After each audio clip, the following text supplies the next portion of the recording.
जय हिंद दोस्तों। प्राचीन काल में बाघ या टाइगर का शिकार राजा महाराजाओं की शान समझा जाता था, जिसका परिणाम ये हुआ कि शिकार को लोगों ने शौक बना लिया और लगातार बाघों की संख्या में गिरावट आने लगी।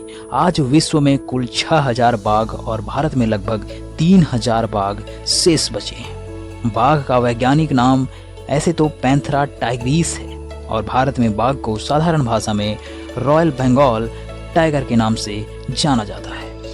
हम बाघ की बात इसलिए कर रहे हैं क्योंकि ये तो हम सभी जानते हैं कि टाइगर को भारत के राष्ट्रीय पशु का सम्मान प्राप्त है, परंतु कम ही लोग जानते हैं कि टाइगर को ही क्यों भारत का राष्ट्रीय पशु चुना गया है। तो आइए जानते हैं कब और कैसे टाइगर भारत का राष्ट्रीय पशु बन गया।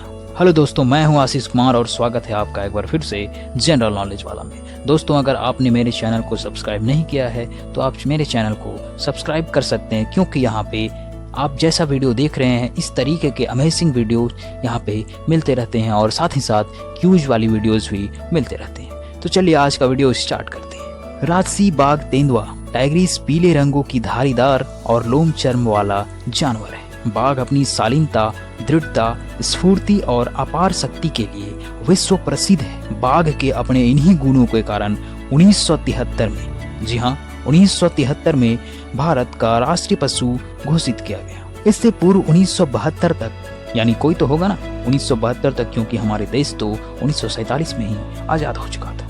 तो इससे पूर्व 1972 तक सिंह यानी शेर को भारत के राष्ट्रीय पशु का उपाधि प्राप्त थी। अप्रैल 1973 में बाघ को भारत का राष्ट्रीय पशु घोषित किया गया। इसके साथ ही इसके संरक्षण के लिए बाघ परियोजना यानी टाइगर प्रोजेक्ट की शुरुआत की गई। भारत में बाघों की घटती संख्या को देखते हुए इस प्रोजेक्ट की शुरुआत की गई थी, जिसका उद्देश्य था भारत में बाघों की संख्या में वृद्धि करना। बाघ देश की शक्ति, शान, सतर्कता, बुद्धि और धीरज का प्रतीक है। बाघ भारतीय उपमहाद्वीप के प्रतीक है और उत्तर पश्चिमी क्षेत्र को छोड़कर पूरे देश में पाया जाता है। शुष्क खुले जंगल, नम सदाबहार वन से लेकर मैंग्रोव दलदलों तक इसका क्षेत्र फैला हुआ है।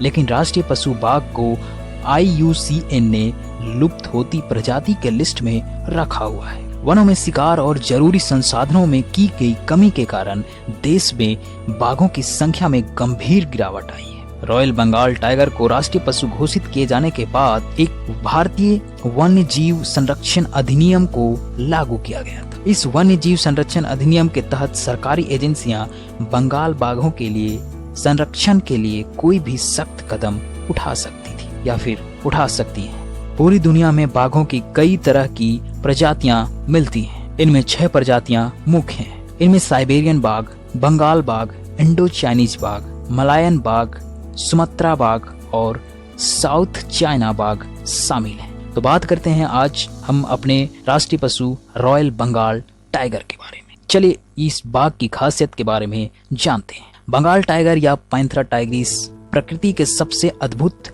रचनाओं में से एक है। यह बाघ परिवार के एक उप प्रजाति है और भारत, बांग्लादेश, नेपाल, भूटान, म्यांमार एवं दक्षिण तिब्बत के क्षेत्रों में पाई जाती है।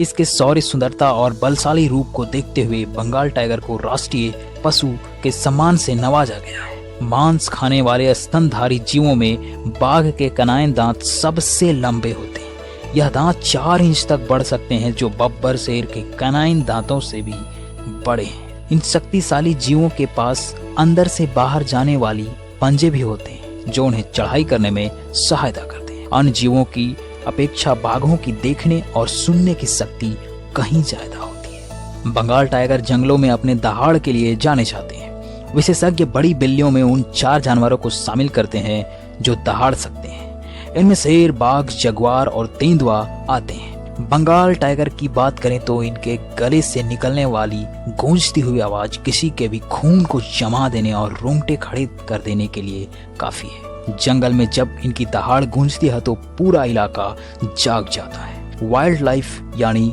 जंगली दुनिया में इसे कॉलिंग कहा जाता है। बंगाल टाइगर शेर की तरह झुंड में न रहकर अकेला रहना पसंद करता है।